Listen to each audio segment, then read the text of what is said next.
Good afternoon. As you can see, it's chilly out. We're south of the line of where the heavy um, winter weather is coming to the East Coast. I'm basically about 30 miles south of Raleigh, so I'm pretty safe. But I have the heater on the Starlink dish turned on just in case, and even though I have a good heat pump, it's a little chilly in the house, hence the sweater. Yesterday, I read a post on X by another user. It goes by the name of Mysterious Cat. It's Catherine Brodsky. Um, and it was a very good post, in my opinion. And I even sent her a little DM saying, "Thank you for the message idea." She said, and I'll be putting it up so you can see it. "My advice, if there's something you really want to do, something you're truly passionate about, don't put it off. You might not get another day to do it. Do it now." And I know all too well how true that is. Back when before I got really sick, when I was in active ministry, um, there was a song came out by Tim McGraw, "Live Like You Were Dying." And this was shortly before my illness really became apparent to me, as in debilitating. The first verse and chorus says, "He said, I was in my early 40s with a lot of life before me when a moment came that stopped me on a dime. I spent most of the next days looking at the x-rays, talking about the options, talking about sweet times." I asked him when it sank in that this might really be the end, "How's it hit you when you're getting that kind of news? Man, what did you do?" And he said, "I went skydiving. I went Rocky Mountain climbing. I went 2.7 seconds on a bull named Fu Manchu. And I loved deeper, and I spoke sweeter, and I gave forgiveness I'd been denying." And he said, "Someday I hope you get the chance to live like you were dying."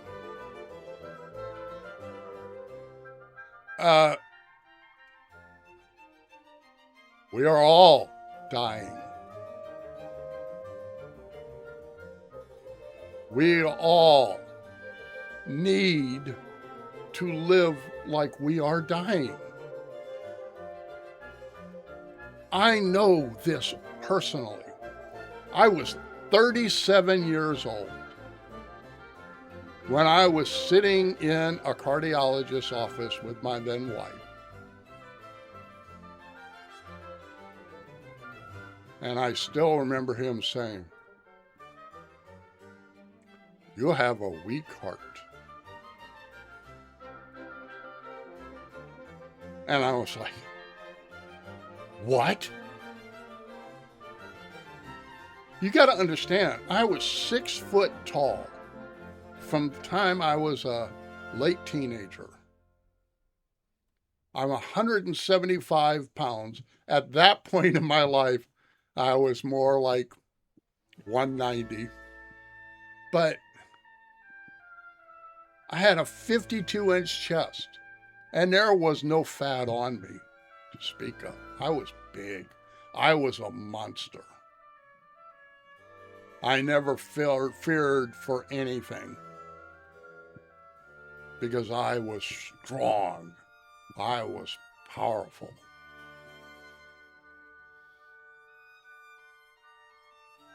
And he's telling me, you got a weak heart failure. At that time, 2000, the prognosis for heart failure was 2 to 4 years. I remember it was about 3 days before I could go back to work. I was just shocked. This all came about because I didn't know what. I knew something was really wrong. And the old man had died at 50 of a widowmaker heart attack. His dad died at 56.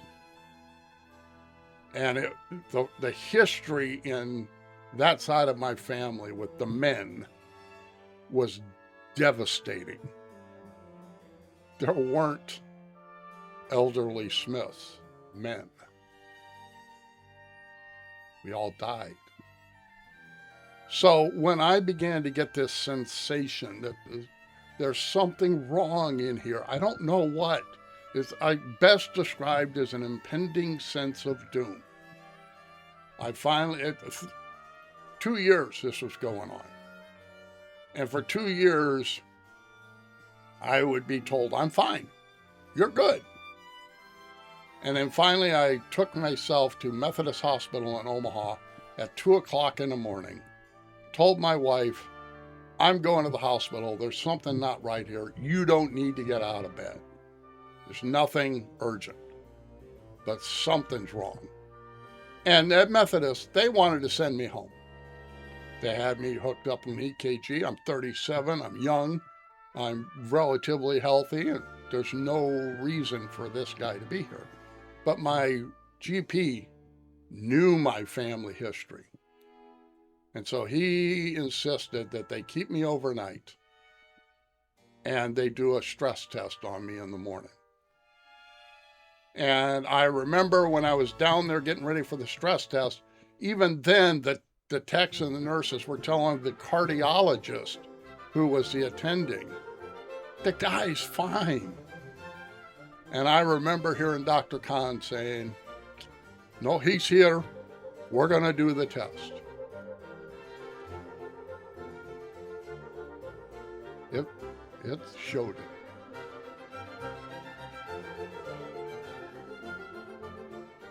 I'm dying. 2 to 4 years.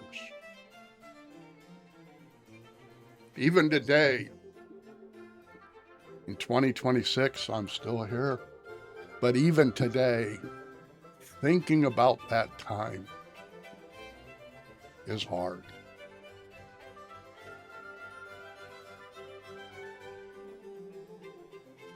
I still didn't live like I was dying. I lived in denial. I hung my hopes on, and it turned out to be right. I can remember Dr. Kahn saying, look, we have this new drug.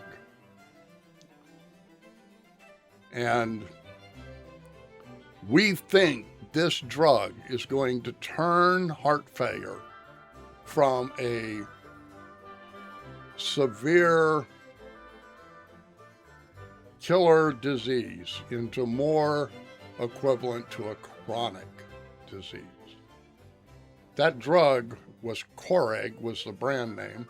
It's very expensive. You couldn't get it in Canada or Britain at that time. It was that new. And it was very expensive. In 2000, it was $12 a day for my dosage. But my insurance paid for it. And I'm in the United States.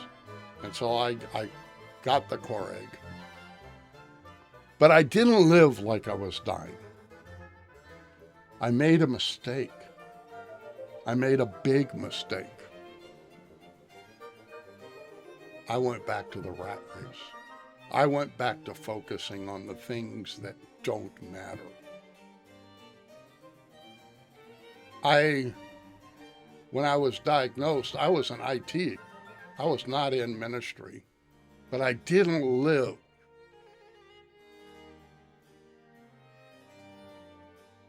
like I was dying. I didn't understand. Got some scriptures. Job 9, chapter 25 through 26. My days are swifter than a runner. They flee and don't experience good. They sweep by like ships made of reeds, as an eagle swoops on its prey. Your days are swifter than a runner. Psalms 103, 15 through 16. The days of human life are like grass. They bloom like a wildflower, but when the wind blows through, it's gone. Even the ground where it stood doesn't remember. 1 Chronicles 29:15. To be sure, we are like all our ancestors, immigrants without permanent homes. Our days are like a shadow on the ground. Psalms 39 through verse 5.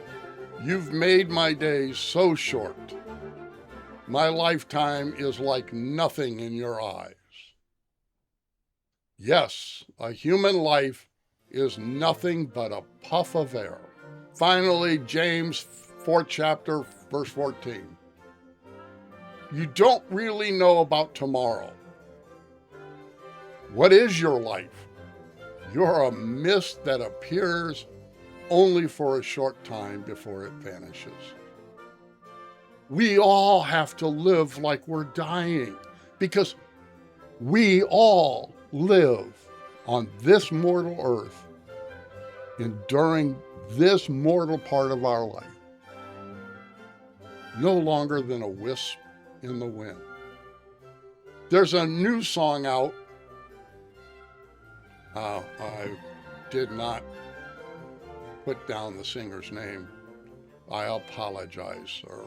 I've heard 3 or 4 different versions. But it's called Till You Can't. And some of the lyrics in that are, if you've got a chance, take it. Take it while you got a chance. If you've got a dream, chase it. Because a dream won't chase you back. If you're going to love somebody, hold them as long and as strong and as close as you can. Till you can't.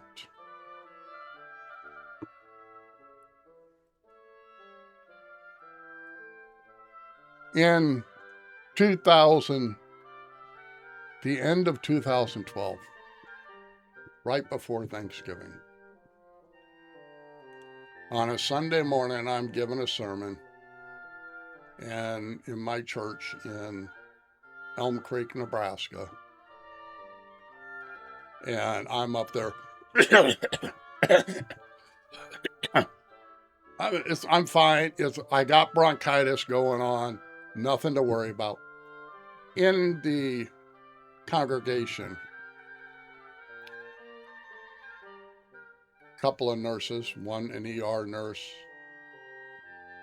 another a nurse but married to a cardiologist who was in my church, he was an emergency room doctor, and they're watching me, and they're all going, this isn't bronchitis.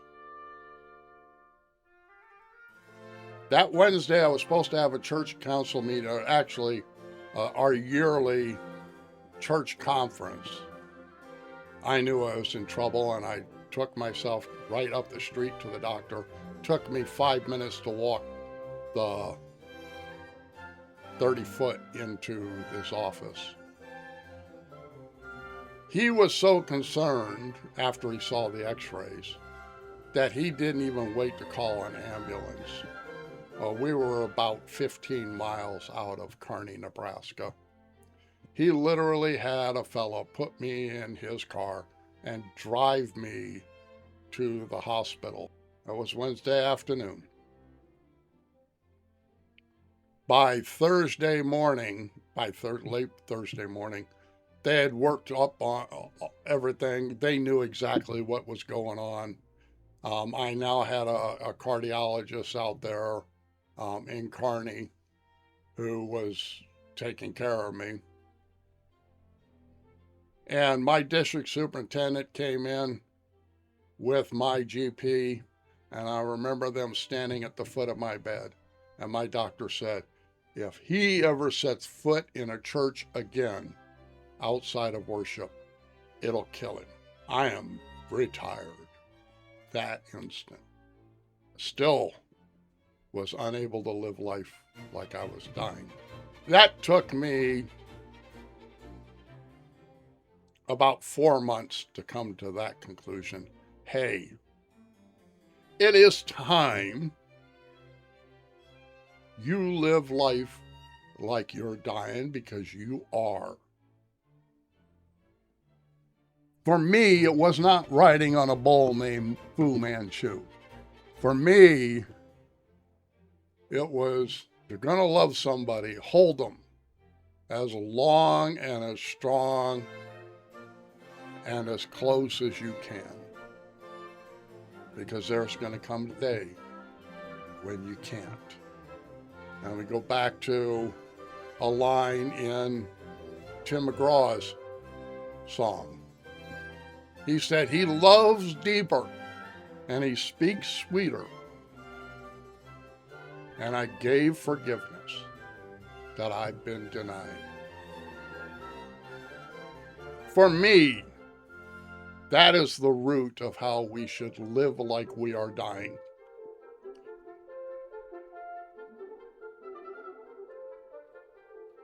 As a minister, I know the fragility of life. 1 minute, someone's here. And in a blink of an eye, they're gone. Anything you wanted to say, any peace you wanted to make with them that you've been putting off, that opportunity is gone too.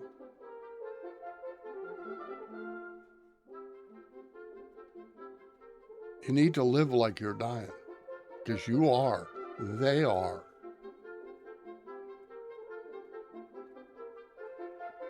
When you start living like you're dying, what is important becomes different than if you're just living in the rat race. What you realize is all of that crap in the rat race is so unimportant when it's compared to what is important. What is important is all of the human beings around you. What is important for you in your relationships is resolve the problems you may have with each other. You can be angry. We're going to be angry. You can let people down. People are going to let you down. That's because we're human. It's what we do.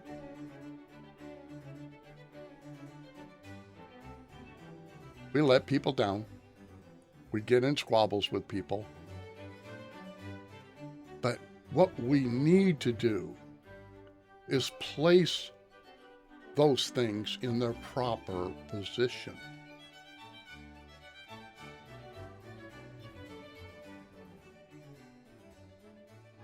Now, I don't have a relationship with Catherine Brodsky, but I do follow her on X. I follow her on Substack. I follow her on YouTube.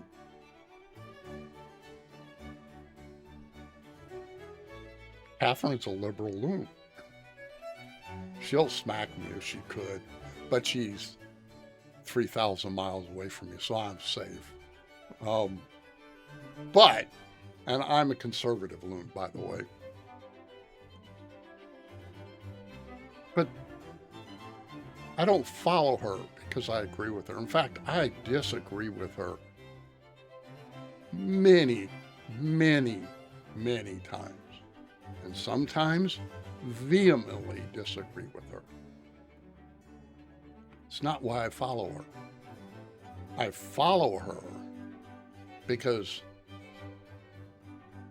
since I've started living like I'm dying, I see how unimportant in the grand scheme of things her socio-political thinking is, and how unimportant mine is. I follow her because I see a caring person. I see an incredibly intelligent person. And those two things in my book outweigh any of her liberal lunacy.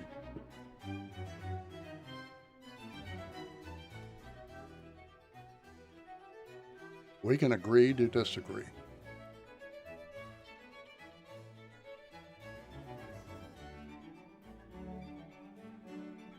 You need to live like you're dying. We all do, because we are. And our time here on earth, I'll be 63 in March. Until March 8th of 2025,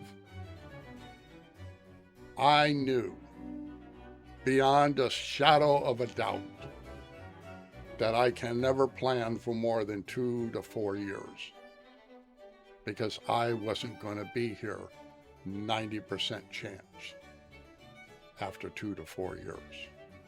And I lived that way from 2013, when I moved here, until March 8th, 2025, when I got a transplant. Now, I joked, I've got to live like I'm not dying, and I don't know how to.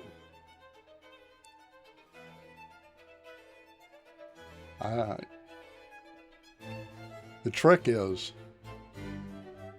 I don't need to learn to live like I'm not dying. I need to keep living like I am dying. And when I die, I can go happy and at peace with the life I've lived. Live like you're dying. Hang out. If YouTube will let me, I think they will, because I checked it out. A little surprise for you at the end. And by the way, Catherine Brodsky has also written a book. I highly recommend you guys reading it. It's available on hardcover and as an audiobook on Amazon. Buy it. It's not expensive. Buy it. It's a good read. And you guys have a great rest of your day. Bye-bye.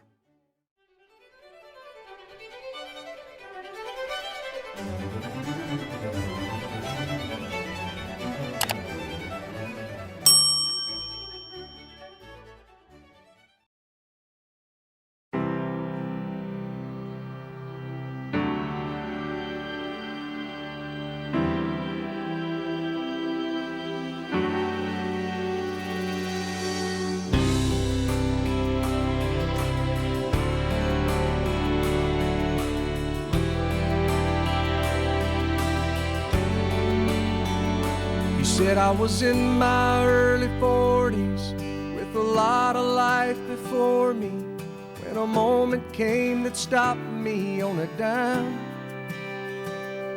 I spent most of the next days looking at the x-rays, talking about the options and talking about sweet time. I asked him when it sank in that this might really be the real end. How's it hit you when you get that kind of news? Man, what'd you do? And he said, I went skydiving, I went Rocky Mountain climbing, I went 2.7 seconds on a bull named Fu Manchu. And I looked deeper and I spoke sweeter and I gave forgiveness I've been denying. And he said, someday I hope you get the chance to live like you were dying.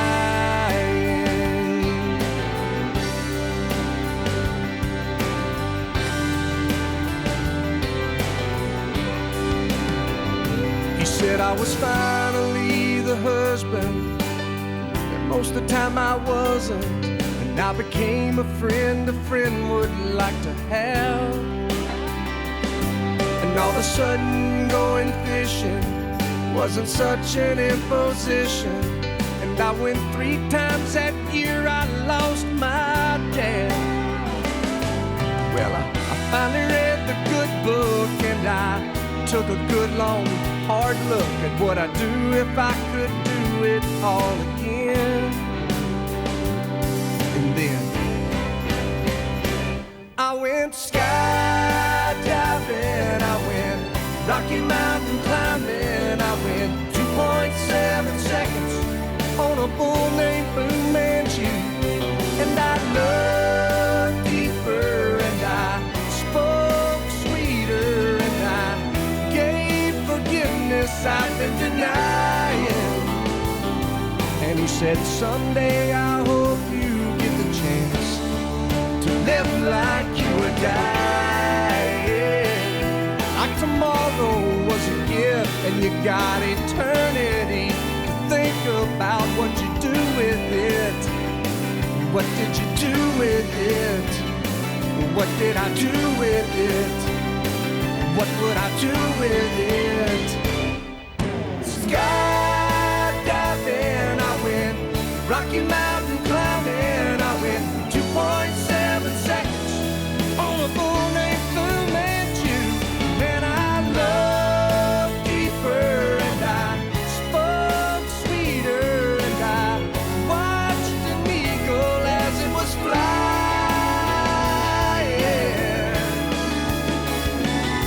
And he said, someday I hope you get the chance to live like you were dying. To live like you were dying.